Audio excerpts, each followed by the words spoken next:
to the topper squad. So in this lecture we will complete the theory of demand, that is chapter 3.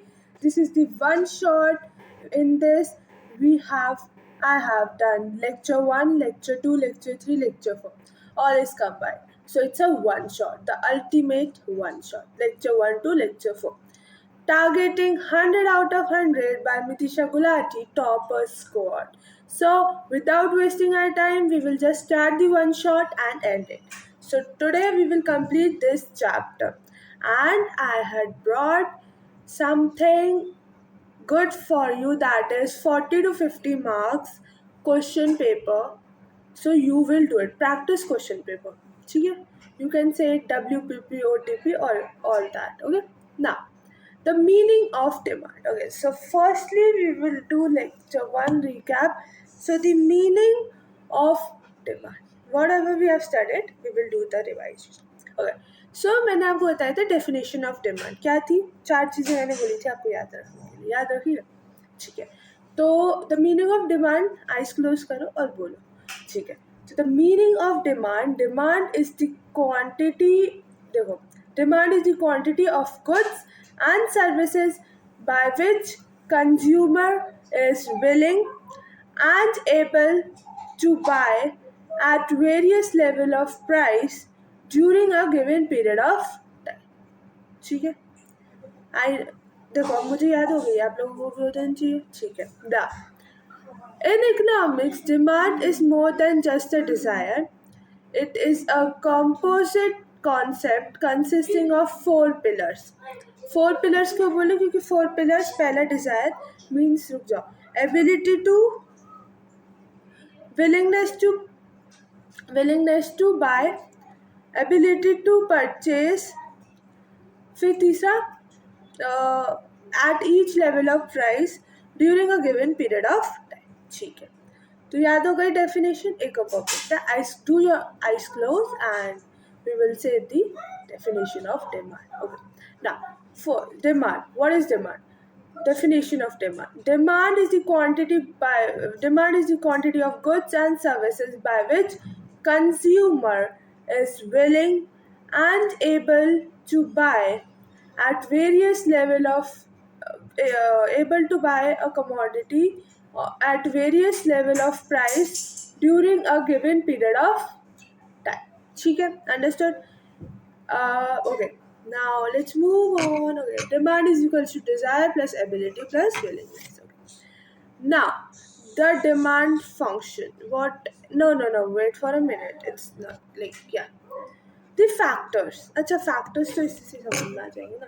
तो the factors and the demand function. तो पहले हम पढ़ेंगे individual demand factors.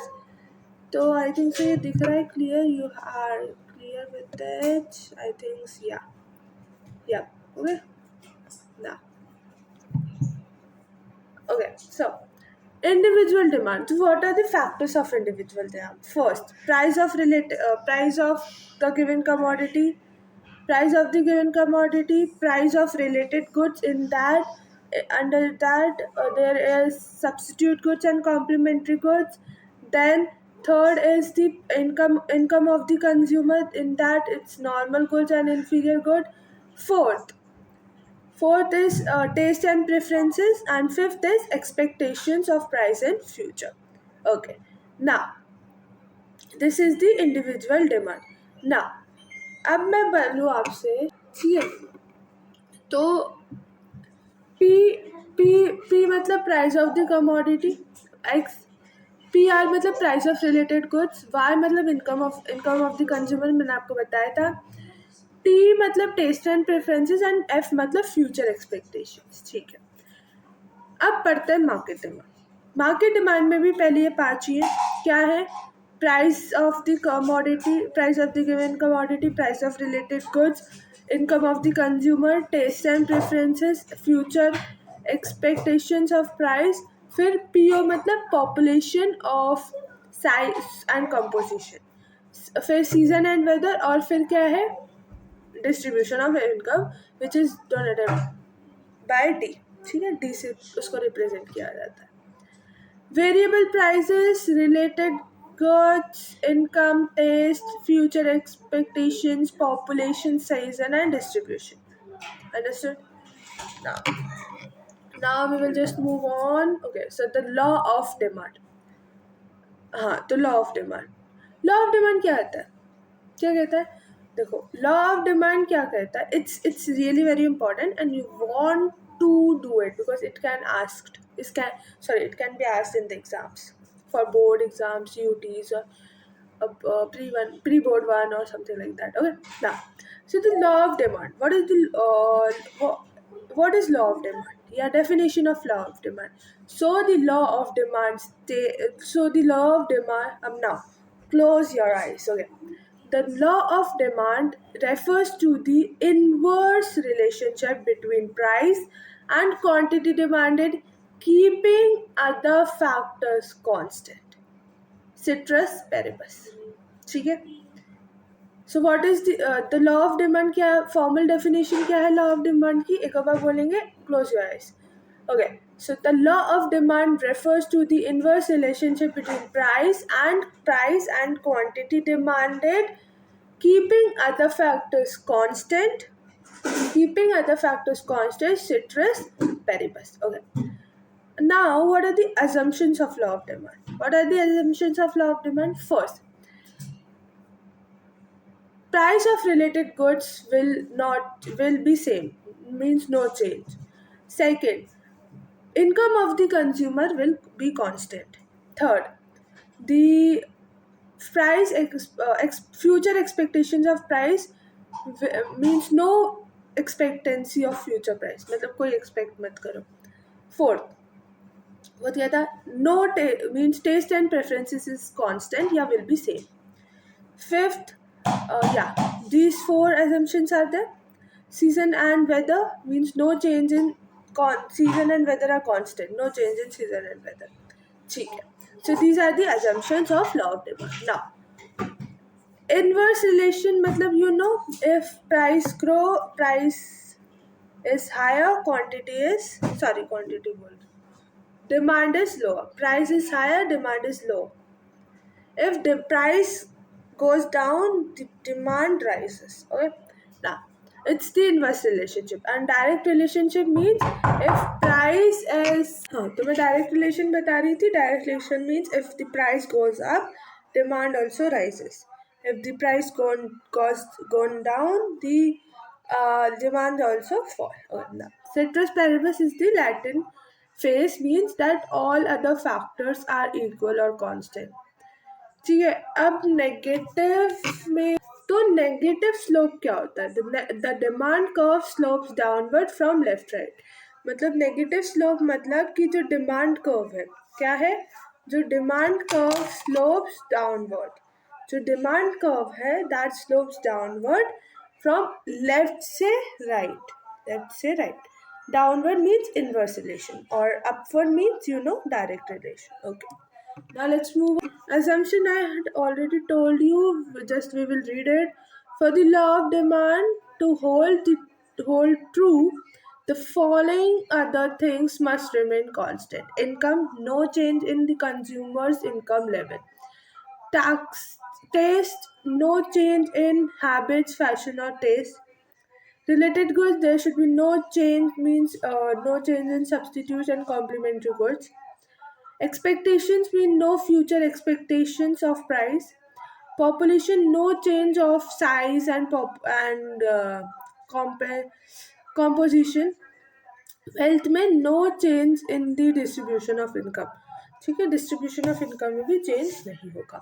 Now, why the downward slope? Means क्यों demand curve downward होता है? Firstly, downward इसलिए होता है क्योंकि लॉ ऑफ डीएमयू क्या बोलता है? देखो, law of diminishing marginal utility states that as we consume more and more units of a commodity, the each successive unit goes on decreasing. Okay, now income sorry the हाँ याद आ गया मुझे, law of DMU, ठीक है। The law of diminishing marginal utility states that as we consume more and more units of a commodity, satisfaction le- satisfaction goes satisfaction of each successive unit goes on decreasing, ठीक है। Income effect, fall in price increases real income. If it fall in price, it increases the real income. Okay. Now, substitution effect, commodity becomes cheaper than its alternatives. Commodity तो cheap बन जाती, सस्ती हो जाती है, तो हम ज़्यादा मतलब 100 रुपये से आप ज़्यादा चीज़ें खरीद सकते हैं। New consumers buyers enter market at price drop, जब प्राइस ड्रॉप होते हैं तो new new new new customers भी आते हैं। और इसमें एक और चीज़ है ऑल्टरनेटिव यूजेस, ऑल्टरनेटिव या डिफरेंट यूजेस कि वो प्राइस गिर गई तो फॉर एग्जांपल दूध की प्राइस गिर गई तो डिमांड दूध की बहुत हो जाएगी, तो उससे क्या होगा, उससे हम मिठाई बना पाएंगे, हम सब चीज़ें बना पाएंगे, तो हम मिठाई भी बना पाएंगे, हम कर्ड बना पाएंगे, हम बटर मिल्क बना पाएंगे, हम बटर बना पाएंगे, ये सब चीज़ें बना पाएंगे, केक जो भी बनता है मिल्क से वो सब, ठीक है। अब एक्सेप्शन हमने देखे थे पार्ट 1 में, गिफिन पैराडॉक्स में सर रॉबर्ट गिफिन ने ऑब्जर्वेशन की थी on highly inferior goods grain, as their price rises, poor people buy more of them as they can't afford expensive meat और ये सब वो बाय पुअर लोग बाय नहीं कर सकते ना, तो वो इसलिए जब प्राइस राइज होती है तो जो पुअर पीपल है buy more of them, means ज़्यादा बाय करते हैं ये ग्रेन्स और ये सब, क्योंकि अगर मीट चीप हो गई, मीट सॉरी चीप नहीं, मीट की प्राइस बढ़ गई तो ये लोग ग्रेन्स और ये सब बाना इन्फीरियर गुड्स बाय करना शुरू कर देंगे। क्यों? क्योंकि पुअर लोग हैं, पुअर इतना अफोर्ड नहीं कर सकते ना, ठीक है। वेबिलियन गुड सॉरी वेबिलियन गुड मतलब कि प्रेस्टीज और स्टेटस सिंबल गुड्स, जैसे फॉर एग्जांपल अगर आप लैम्बोर्गिनी लेने गए, सॉरी लैम्बोर्गिनी लेने गए, ठीक है, लैम्बोर्गिनी आप लेने गए, अब आई फिर आपने बोला कि भाई मुझे लैम्बोर्गिनी दिखाओ, ये सब कार शोरूम में गया, अब वहाँ पे एक्चुअली ना आपने बुक तो कर दी, पर आपको क्या हुआ, आपने वो स्टॉक में नहीं थी, तो जब वो स्टॉक में आई तो वो 2 करोड़ की थी, ठीक है। अब क्या हुआ, अब फॉर एग्जांपल मतलब प्राइसेस बढ़ गए, ठीक है, प्राइसेस बढ़ गए, तो जब आप आए कि अच्छे 2 करोड़ लेके आया हाथ में, बोले चेक लोगे क्या लोगे, मुझे तो अभी लैम्बोर्गिनी चाहिए, तो उन्होंने बोला actually that prices actually ma'am वो प्राइसेस ना थोड़े बढ़ चुके हैं because of this and this. मैंने बोला सीधे मुद्दे पे आओ मैम, एक्चुअली ना the prices rose and so it means the prices rise, हाँ सॉरी प्राइस बढ़ चुके हैं and it's now of 3 crore rupees. ऐसे भाई मैंने साइन किया, जहाँ पे भी साइन करना जल्दी किया, and the car is mine. क्यों? क्योंकि भाई अब वो 2 करोड़ की थी तो मैं और फ्लेक्स करती और लोगों को दिखाती, मज़े करती, पर अब वो कितनी की गई, 3 करोड़ की, और मैं करूँगी उसको ऐसी जगह लेके जाऊँगी जहाँ बहुत सारे लोग, बहुत सारे लोग को जलाऊँगी, मतलब स्टेटस सिंबल कुछ मेरे स्टेटस से मैच कर रहा है, लग्जरी है बहुत, लोगों को जलाऊँगी, लोगों को जलन पहचाऊँगी, सब करूँगी, फ्लेक्स मारूँगी, है ना, तो वो विबलिन गुड्स मतलब स्टेटस सिंबल गुड्स होता है। Diamonds, antiquities, demand rises or high prices to signal luxury and distinction. See? Named after Thoriston Veblen. Exception part 2. Ignorance.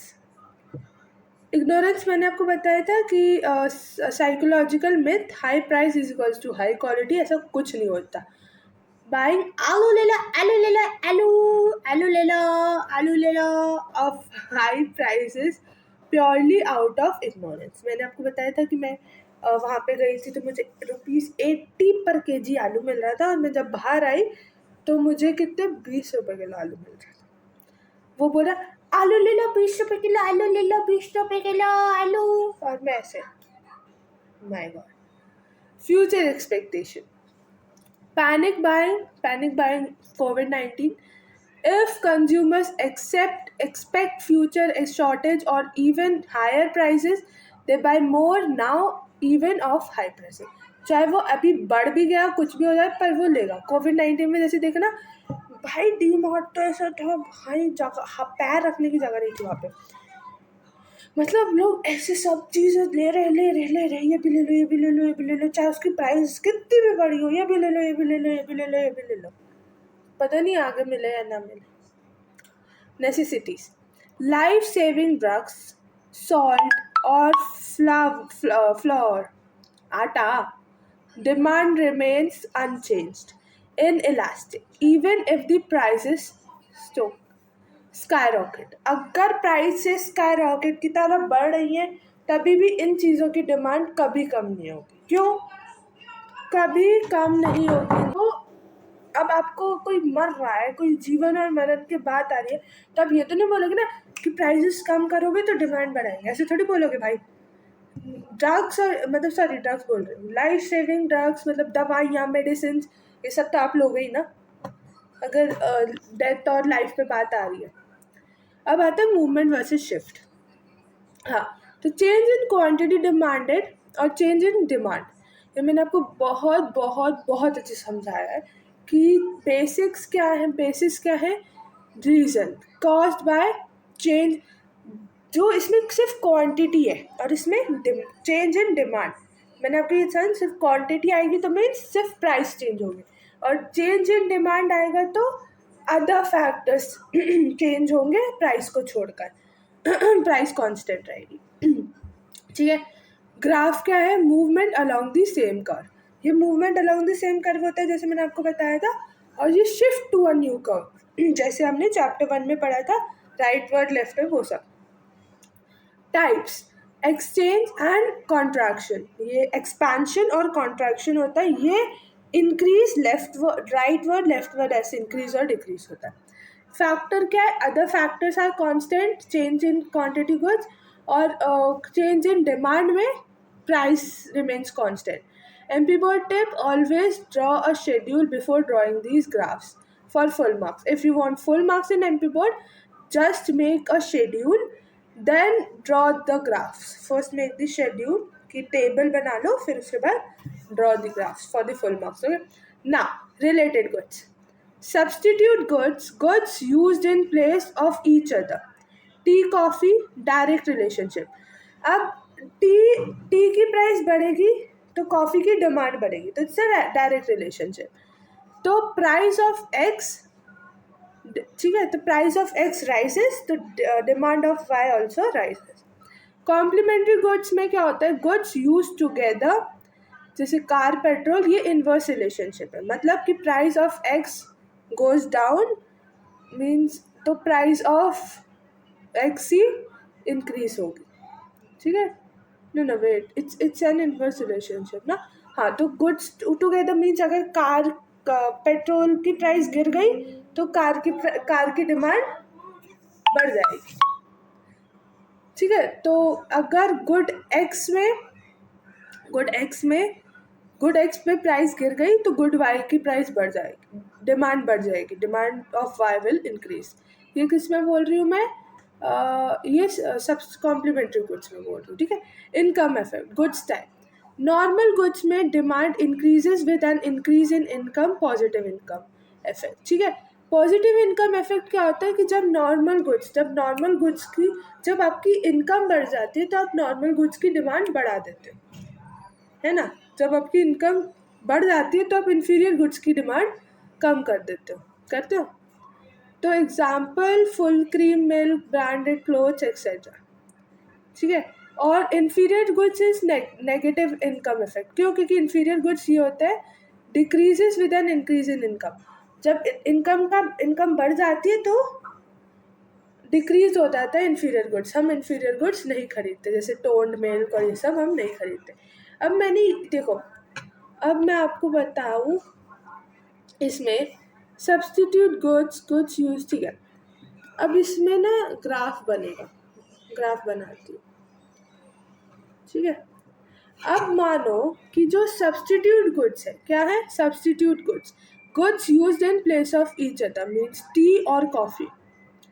अब आप टी की प्राइस बढ़ाओगे तो सॉरी टी की प्राइस बढ़ेगी तो कॉफ़ी की प्राइस ऑटोमेटिकली बढ़ेगी, कॉफ़ी की प्राइस ऑटोमेटिकली बढ़ेगी। तो ये क्या होगा, राइट वर्ड शिफ्ट होगा, लेफ्ट वर्ड शिफ्ट होगा, क्या होगा राइट। तो प्राइस किसकी बढ़ी, टी की बढ़ी और कॉफ़ी की डिमांड बढ़ी, तो it will be rightward shift, where it will be rightward shift, ठीक है। सब्स्टिट्यूट गुड्स में हाँ सब्स्टिट्यूट गुड्स में एक और चीज़ है कि अगर प्राइस गिर गई टी की, चाय की प्राइस गिर गई, तो चाय की प्राइस गिर गई तो लोग क्या पीने लगेंगे, लोग डिमांड क्या करेंगे ज़्यादा, चाय। चाय की प्राइस गिर गई, सॉरी हाँ समथिंग लाइक दैट, हाँ।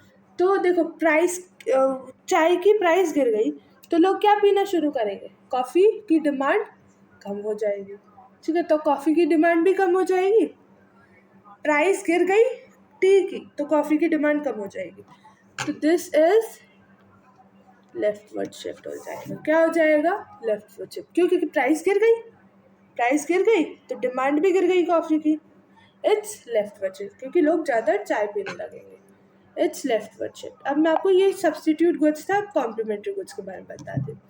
कॉम्प्लीमेंट्री गुड्स में कलर दूसरा ले लेती हूँ। कॉम्प्लीमेंट्री गुड्स में अगर कॉम्प्लीमेंट्री गुड्स इनवर्स रिलेशनशिप होता है, ठीक है, कॉम्प्लीमेंट्री गुड होता है इनवर्स रिलेशनशिप। तो अब जब कॉम्प्लीमेंट्री मतलब पेट्रोल की प्राइस बढ़ गई तो कार की डिमांड कम हो जाएगी, तो जब पेट्रोल की प्राइस बढ़ी तो कौन सा शिफ्ट होगा, कार की प्राइस कम हो जाएगी, तो that will be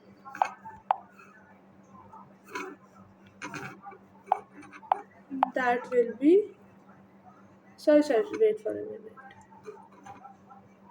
that will be leftward shift, क्या होगा लेफ्टवर्ड शिफ्ट, क्यों, क्योंकि पेट्रोल की प्राइस बढ़ गई और डिमांड कार की कम हो गई, तो जब पेट्रोल की प्राइस बढ़ गई और कार की डिमांड कम हो गई तो लेफ्टवर्ड शिफ्ट होगा, क्या होगा लेफ्टवर्ड शिफ्ट। एक और,